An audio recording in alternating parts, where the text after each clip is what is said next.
first know where we are and whither we are tending, we can then better judge what to do and how to do it. We are now far into the 5th year since a policy was initiated with the avowed object and confident promise of putting an end to slavery agitation. But under the operation of that policy, that agitation has not only not ceased, but has been constantly augmented.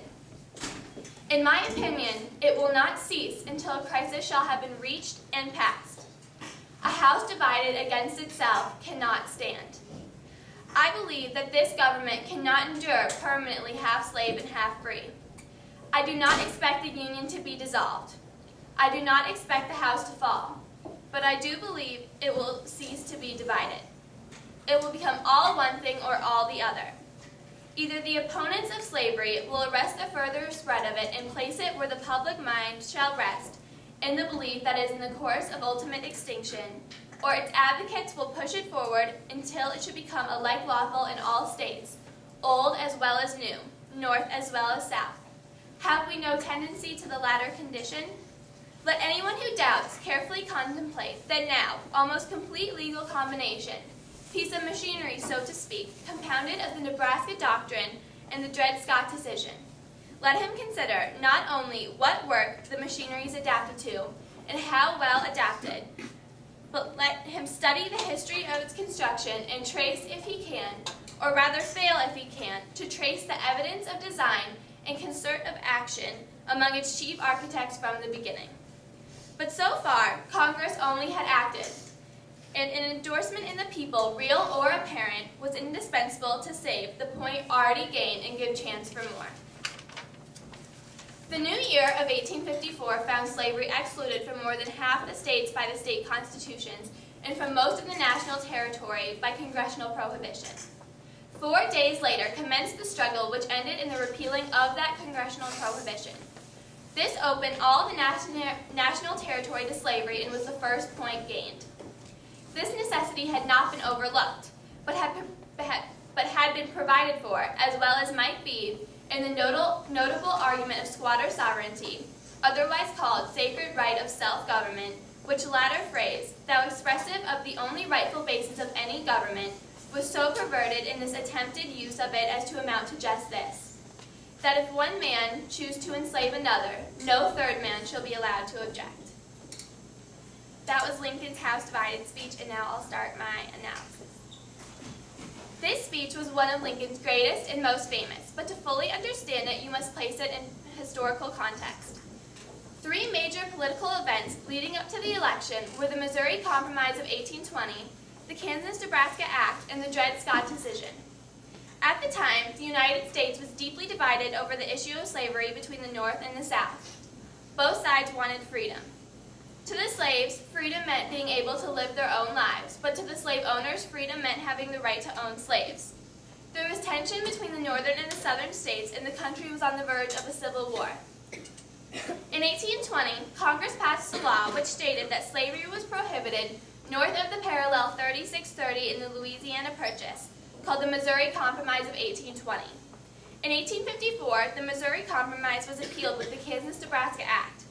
The act also disallowed Congress from prohibiting slavery in the territories.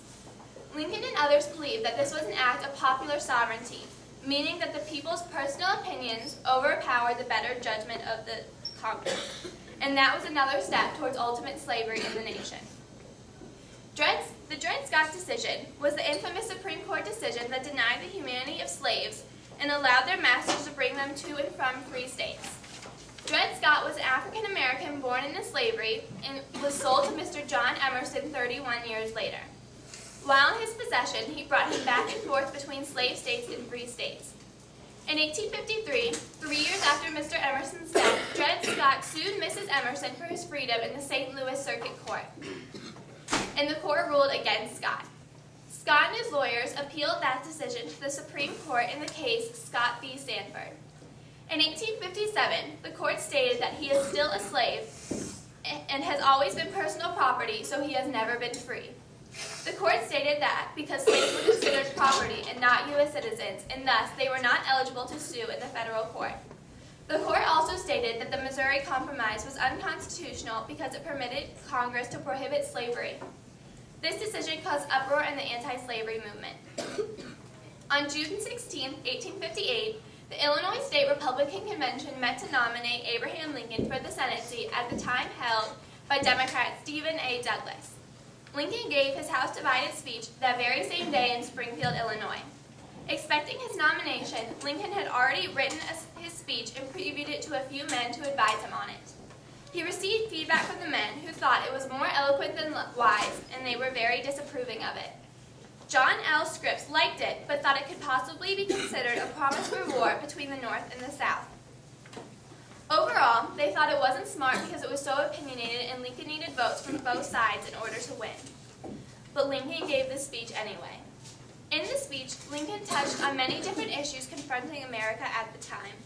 A major theme in the speech was the further division between the North and the South and the unwillingness to compromise between the two. At the time the speech was given, the country was deeply divided over the issue of slavery and on the verge of a civil war, which Lincoln seemed to have predicted. Another theme was what Lincoln thought were pro-slave conspiracies. He thought that decisions like the Dred Scott decision and the Kansas-Nebraska Act endorsed popular sovereignty. Lincoln believed that popular sovereignty was a promise for ultimate slavery throughout America. The House divided speech was overall more prophetic than repertorial. In the quote, "A house divided against itself cannot stand. America cannot survive half slave and half free," Lincoln foresaw the future of America in that one phrase. He knew that America would have to go to war until one side was supreme and America was united under one status. The speech had short-term and long-term impacts on Lincoln's political career and in the grander scope of the whole country. In the short term, the speech sparked the Lincoln-Douglas debates, which were a series of 7 debates during the race for senator. Lincoln criticized Douglas for supporting popular sovereignty in the Kansas-Nebraska Act, while Douglas criticized Lincoln for disrupting the Union by advocating racial equality. Lincoln ended up losing the election for senator, but through the Lincoln-Douglas debates, he received the attention of many politicians throughout the country. Lincoln was the Republican candidate for presidency in 1860. He ran against John Breckinridge, John Bell, and Stephen Douglas. One of the main topics was slavery. As we know, Lincoln ended up winning the election, but he was more than just the average president. The South believed that Lincoln's election was a step towards civil war, and it pushed the South to secede from the Union. 2 major events that occurred during his presidency were the Civil War in 1861 and the Emancipation Proclamation in 1863. The Emancipation Proclamation freed slaves in areas of the Confederacy that were not under Union control. Both of these events were pivotal in the road to reuniting the country against slavery. The House divided speech is still very relevant today. Today, the phrase, "a house divided against itself cannot stand," is a phrase used to say that something cannot survive divided. Abraham Lincoln's "a house divided" speech was exceptional. Lincoln displayed wisdom, knowledge, and awareness of prevalent events. He displayed this throughout his presidency.